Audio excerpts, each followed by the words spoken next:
So the BC International Jazz Festival, which is named after Bob Collymore, is partly a celebration of his life and the wonderful things that he did for us as Kenyans, and also an opportunity for us to gather together, have fun, take a break away from a lot of the stuff that has been happening, and just understand the importance of family and community. Welcome back. This is Sauti TV, SP Ambassador Ndegwa Jalango TV, and we're here with Festival Director Bob Collymore, Jazz International Festival. Omboy Collymore, welcome. Thank you very much. Good to see you. Nice to see you as well. How was the year for you this year? It's been a fantastic year. I mean, we started off with the Jazz Festival in February, and now we have the Jazz Lounge today, this week, and so it's been a fantastic year of music. Fantastic year of music. How was the year in terms of now achieving your goals for the year? I think we've achieved quite a bit this year in terms of bringing Judah and the tribe to a larger audience on the BC International Jazz Festival platform, and the fact that he is opening for Wynton Marsalis this week. I think I'm really proud of what our little team has done. Amazing. We're proud of you as well. Now, take me back. Was it a dream? How did that start? So the BC International Jazz Festival, which is named after Bob Collymore, is partly a celebration of his life and the wonderful things that he did for us as Kenyans, and also an opportunity for us to gather together, have fun, take a break away from a lot of the stuff that has been happening, and just understand the importance of family and community. So it was a dream in as far as allowing us to celebrate just being alive and just being in this time. I know we're still celebrating the legacy of the late Bob. 5 years down the line, what is the most important highlight of BC Jazz? The most important highlight of BC Jazz definitely has to be the fact that we get to work with, for this season, Ghetto Classics, and that we continue to support Ghetto Classics in the way that was very close to Bob's heart. It is seeing some of the proceeds from the Jazz Festival go to providing opportunities for young musicians to continue doing the things that they love to do. Starting BC, it's been a journey, not less than 4 years, 5 years down the line. We're still witnessing great artists coming on board for the BC journey. Maybe you can tell us through how was it for you to manage to keep on going, the legacy? I am here only because of the team that I have. We are a lovely group of people who are determined to give a great musical experience, one that is inclusive. So the tickets are priced at a particular point so that anybody has access to the particular event, and we promise a good product. And on my team I have Koi, who manages our media, and I have Zahida, who managed our events, and I have Kavudha, the music director. We also have Rachel and Stephanie, and it would be impossible to do it by myself, definitely, and especially impossible not to do it with this particular team. So I'm quite blessed. Talking about BC Jazz, I know there's something you always want to celebrate at the end of the festival with the team. Is there one particular thing you have in mind just for the legacy to live on? If you're talking about the legacy of Bob, it is just to continue to play music and to have music filter through to all our hearts, to our homes, and it is to allow more opportunity for young people to have access to a good foundation in music. So if you can play classical music, then you can play jazz. And if you can play jazz, then you can play pop music. And so that's what we are doing. We're protecting his legacy. We are extending his legacy by the work that we do with the music. We've seen as well, you've given chance to local. You've given chance to local. Just to mention few, Ghetto Classic always come on board, and local artists. How is this so important to have our own? I think it would be ridiculous of us to have a jazz festival and not have Kenyan performers perform. This is our root. This is where we've started, and jazz has a history from the 1970s in Kenya, so it's not something new. In fact, if anything, we're just continuing the legacy that had been set by other musicians who existed in the 1970s. So it's important to continue to have the space to express, to say what words cannot say. Our local jazz musicians are expressing a time that we exist in. And so it's a way of documenting where we are now. I remember one time I saw the late with the Ghetto Classic together. What special place do they have in your family as well? So in my opening remarks during the press conference, I said that Ghetto Classics is family.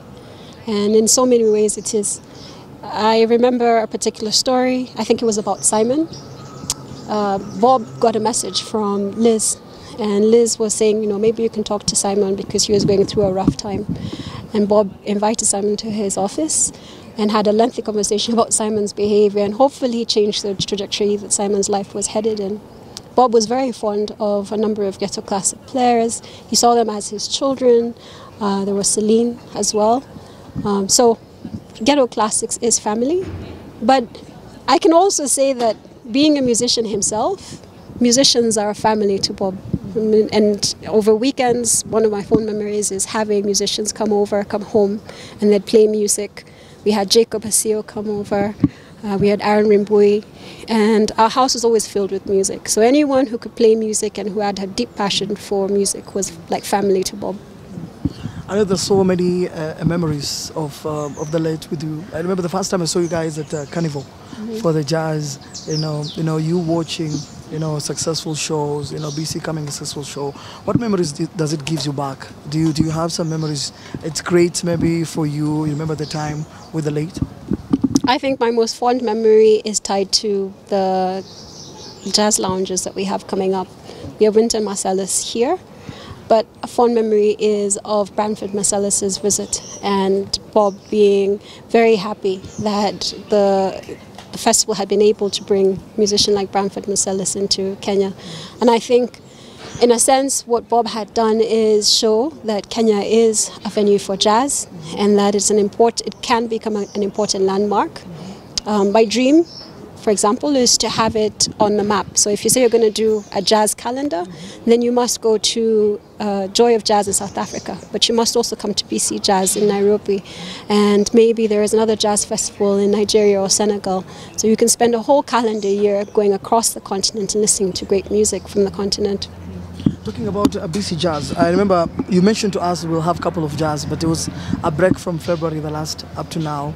Is there something you're working on maybe for the year come 2026? We're in talks with some really special people. I have to say the audience is growing. So we're looking forward to our next festival, which will be next year. We're playing a bit with the dates. We want to get it right. We are thinking about having the Jazz Festival on International World Jazz Day. But we're still working and very hard to make sure that we bring the best experience that we can to our jazz listeners and jazz lovers, new and old. New and old? New and old, yeah. So it's all about new and old vibes? It's all about gathering a new audience to jazz, but also making sure that the old audience for jazz enjoys themselves. Now let's finalize this conversation. Let's talk about this time. We're having a dinner as well. We're having the main show. What was the idea? To bring to have two events. We've been talking and playing with the idea of having the two events in a year. So we have our bigger festival, which remains a key point for us, and that bigger festival has had between 1,500 to 3,500 people, and we're looking to expand that. But along with that, some of our jazz attendees have said that they'd want something else in the year.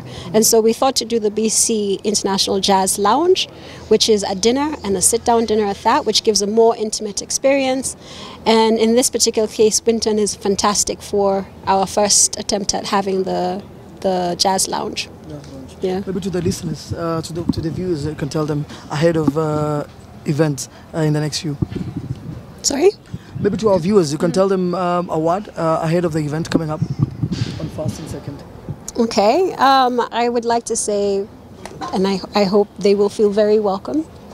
We go to great lengths to make it be our own festival, to make it homely and welcoming, and to make it about community.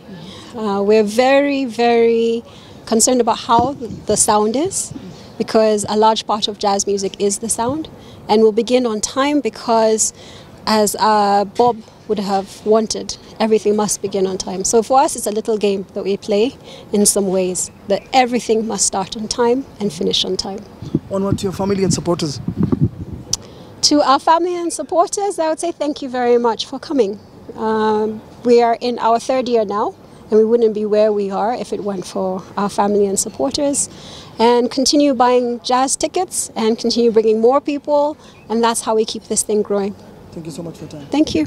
Hi everyone, my name is Wambui Kolimo, and I'd like to invite you to the BC International Jazz Festival Lounge Edition.